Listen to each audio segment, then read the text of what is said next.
ایران ایک ایسا فیصلہ کرنے جا رہا ہے جو صرف مشرق وسطیٰ نہیں بلکہ پوری دنیا کے جوہری نظام کو ہلا کر رکھ دے گا۔ ایران نے NPT معاہدے سے دستبردار ہونے کا عندیہ دے دیا ہے۔ اس خبر سے سپر پاور امریکہ اور اسرائیل میں تھرتھلی مچ گئی ہے۔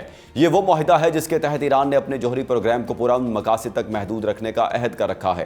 اگر ایران نے اسی معاہدے سے دستبرداری اختیار کر لی تو پھر آگے کیا ہوگا؟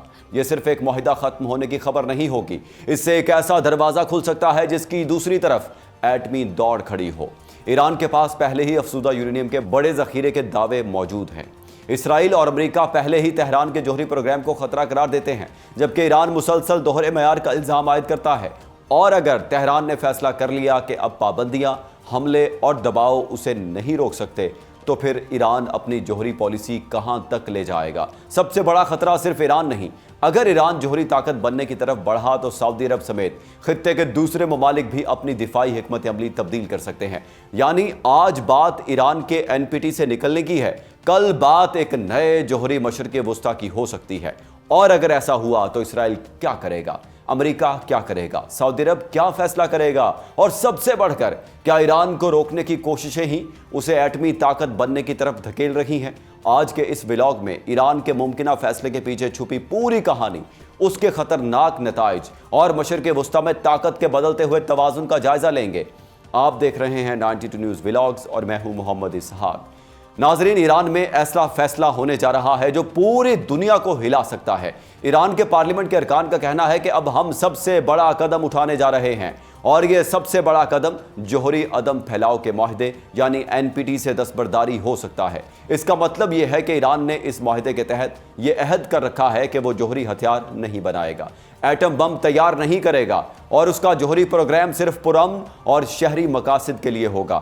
اس کے ساتھ ایران کا جوہری پروگرام بین الاقوامی نگرانی اور حفاظتی نظام کے تحت بھی چلتا رہا ہے۔ تاہم ایران کی اپنی شرائط بھی تھیں کہ اس کے معاملات میں غیر ضروری مداخلت نہ کی جائے اور اس پر غیر معمولی پابندیاں عائد نہ کی جائیں۔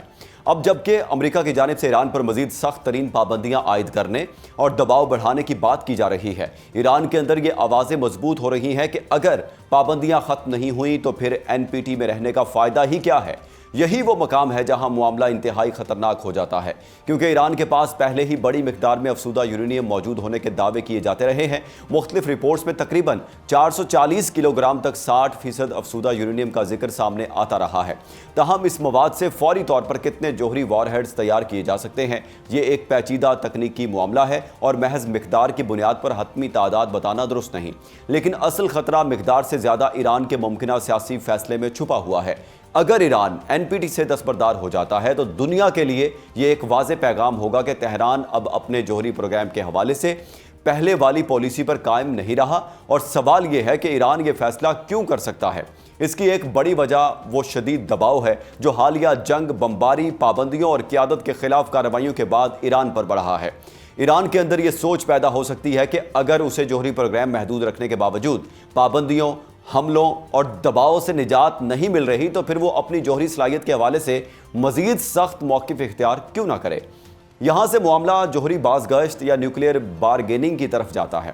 ایران کی سابقہ حکمت عملی یہ رہی کہ وہ اپنی جوہری صلاحیت کو ایک ایسے مقام تک لے جائے جہاں دنیا کو یقین ہو جائے کہ ایران چاہے تو جوہری ہتھیار بنانے کی صلاحیت حاصل کر سکتا ہے، لیکن وہ عملی طور پر ایٹم بم بنانے کا اعلان نہ کرے۔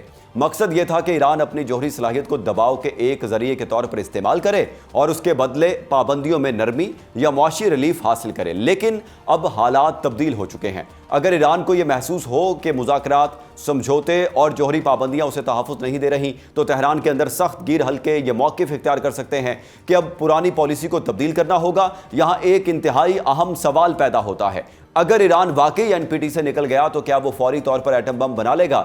ضروری نہیں۔ NPT سے دستبرداری اور جوہری ہتھیار تیار کرنا دو الگ مراحل ہیں، لیکن NPT سے نکلنے کا سیاسی مطلب یہ ضرور ہوگا کہ ایران اپنے جوہری پروگرام کے حوالے سے بین الاقوامی پابندیوں اور نگرانی کے موجودہ نظام سے ایک انتہائی بڑا فاصلہ پیدا کر رہا ہے، اور یہی بات اسرائیل، امریکہ اور مغربی ممالک کے لیے سب سے بڑی تشویش بن سکتی ہے، کیونکہ اسرائیل طویل عرصے سے ایران کے جوہری پروگرام کو عالمی امن کے لیے خطرہ قرار دیتا رہا ہے۔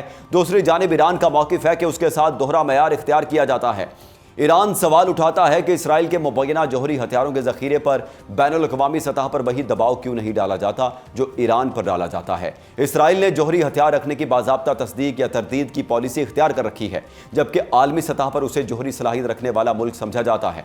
ईरान का मौक़िफ़ यही है कि अगर खित्ते में एक मुल्क को जौहरी सलाहियत रखने की इजाज़त है तो फिर दूसरे मुल्क को मुसलसल रोकने की कोशिश क्यों की जा रही है। और यही सवाल मशरिक़ वुस्ता में जौहरी दौड़ के खदशे को मज़ीद बढ़ाता है, क्योंकि अगर ईरान ने वाकई जौहरी हथियार बनाने की समत कदम बढ़ाया तो फिर सिर्फ ईरान का मामला नहीं रहेगा। सऊदी अरब समेत खित्ते के दीगर ममालिक भी अपनी सलामती के लिए नई हिकमत अमली इख्तियार करने पर मजबूर हो सकते हैं।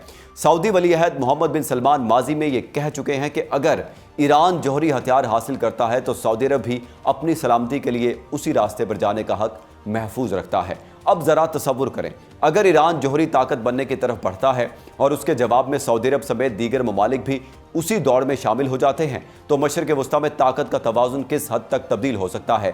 यह सिर्फ एक मुल्क का एटमी प्रोग्राम नहीं रहेगा, ये एक इलाकाई जौहरी दौड़ बन सकती है और इसके असरात सिर्फ मशरिक़ वुस्ता तक महदूद नहीं रहेंगे। दूसरा बड़ा खतरा यह है कि अगर ईरान पर इंतहाई सख्त मुआशी पाबंदियाँ बरकरार रहती हैं और तेहरान आलमी निज़ाम से मज़ीद दूर होता है तो वो अपने माशी नुकसानात को पूरा करने के लिए मुख्तलिफ मुतबादिल रास्ते तलाश कर सकता है।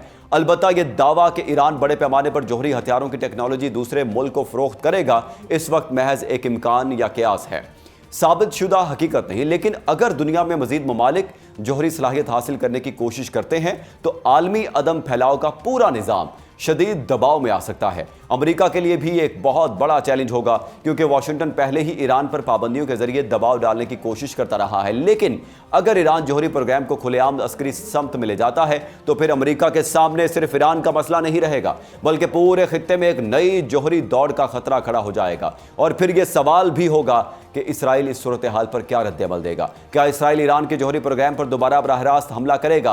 क्या अमेरिका एक बार फिर फौजी कार्रवाई का रास्ता इख्तियार करेगा या फिर मुज़ाकरात के जरिए कोई नया मुआहिदा सामने आएगा? ये वो सवालात हैं जिनके जवाबात आने वाले दिनों में मशरिक़ वुस्ता की सियासत का रुख तय कर सकते हैं। लेकिन यहाँ एक बात बहुत अहम है, ईरान पर हमले, उसकी क़यादत के खिलाफ कार्रवाइयाँ और उसके जौहरी मराकज़ को निशाना बनाने की कोशिशें अगर वाकई ईरान के अंदर ये सोच मजबूत कर रही हैं कि सिर्फ जौहरी ताकत ही उसे महफूज रख सकती है तो फिर ये पॉलिसी अपने मकसद के बरक्स नतीजा भी पैदा कर सकती है। यानी जिस जौहरी प्रोग्राम को रोकने के लिए दबाव डाला जा रहा है वही दबाव ईरान को मजीद सख्त रास्ता इख्तियार करने पर मजबूर कर सकता है। और यही सबसे ख़तरनाक सूरत हाल है, क्योंकि अगर ईरान इस नतीजे पर पहुंच गया कि मुज़ाकरात से उसे तहफ़्फ़ुज़ नहीं मिल सकता, पाबंदियों से उसे रिलीफ नहीं मिल सकता और हमलों से उसे कोई ज़मानत नहीं मिलती, तो फिर तेहरान के लिए अपनी जौहरी पॉलिसी पर नज़र-ए-सानी का दबाव बहुत बढ़ जाएगा। ईरान के लिए सिर्फ एटम बम का सवाल नहीं होगा, ये बका, ताकत और दिफाई ज़मानत का सवाल बन जाएगा। और अगर मशरिक़ वुस्ता में एक मुल्क ने यह सोच अपनाई कि जौहरी हथियार ही बैरूनी हमलों से बचने की वाहिद ज़मानत है तो फिर दूसरे मुल्क भी इसी मंतक को इख्तियार कर सकते हैं। यही वो मरहला होगा जहां दुनिया का मौजूदा जौहरी अदम फैलाव का निज़ाम एक बड़े इम्तिहान में दाखिल हो जाएगा। इसलिए ईरान का NPT से मुमकिन इखराज महज एक माहिदे से दस्तबरदारी नहीं होगा, ये एक ऐसा फैसला हो सकता है जो ईरान, इसराइल, अमेरिका, सऊदी अरब और पूरे मशरिक़ वुस्ता के दरमियान ताकत के तवाज़ुन को तब्दील कर दे। और अगर ये सिलसिला आगे बढ़ा तो दुनिया को सिर्फ एक नए एटमी ईरान का नहीं बल्कि एक नए जौहरी मशरिक़ वुस्ता का सामना हो सकता है। नाज़रीन, ईरान का NPT से मुमकिन इखराज सिर्फ एक माहिदे से दस्तबरदारी नहीं होगा, यह मशरिक़ वुस्ता के जौहरी मुस्तक़बिल का टर्निंग पॉइंट बन सकता है। अगर तेहरान ने वाकई ये फैसला कर लिया तो फिर दुनिया के सामने सिर्फ एक सवाल नहीं होगा कि ईरान एटम बम बनाएगा या नहीं, बल्कि असल सवाल ये होगा कि ईरान के बाद कौन, क्योंकि एक एटमी ईरान के सामने सऊदी अरब अपनी पॉलिसी बदल सकता है, इसराइल मजीद जारहाना रास्ता इख्तियार कर सकता है, अमेरिका बराह रास्त मुदाखलत कर सकता है और यूँ पूरा मशरिक़ वुस्ता एक ऐसी जौहरी दौड़ में दाखिल हो सकता है जिसका अंजाम किसी के हाथ में ना रहे। और सबसे ख़तरनाक पहलू ये है, जिस दबाव के जरिए ईरान को जौहरी ताकत बनने से रोकने की कोशिश की जा रही है, कहीं वही दबाव तेहरान को उस रास्ते पर जाने के लिए मजबूर तो नहीं कर रहा। आज ईरान सिर्फ अपने जौहरी प्रोग्राम का फैसला नहीं कर रहा, वो ये तय कर रहा है कि उसकी सलामती मुज़ाकरात से आएगी, ताकत से आएगी या एटमी सलाहियत से। और अगर तेहरान ने वाकई एटमी रास्ता इख्तियार कर लिया तो फिर मशरिक़ वुस्ता में सिर्फ सरहदें नहीं बदलेंगी, ताकत का पूरा तवाज़ुन बदल जाएगा। एक ऐसा खित्ता जहां पहले ही मिसाइल गरज रहे हैं, ड्रोन उड़ रहे हैं और जंग के शोले भड़क रहे हैं, اگر وہاں ایٹمی دوڑ بھی شروع ہو گئی تو دنیا کے لیے خطرے کی ایک نئی گھڑی شروع ہو جائے گی۔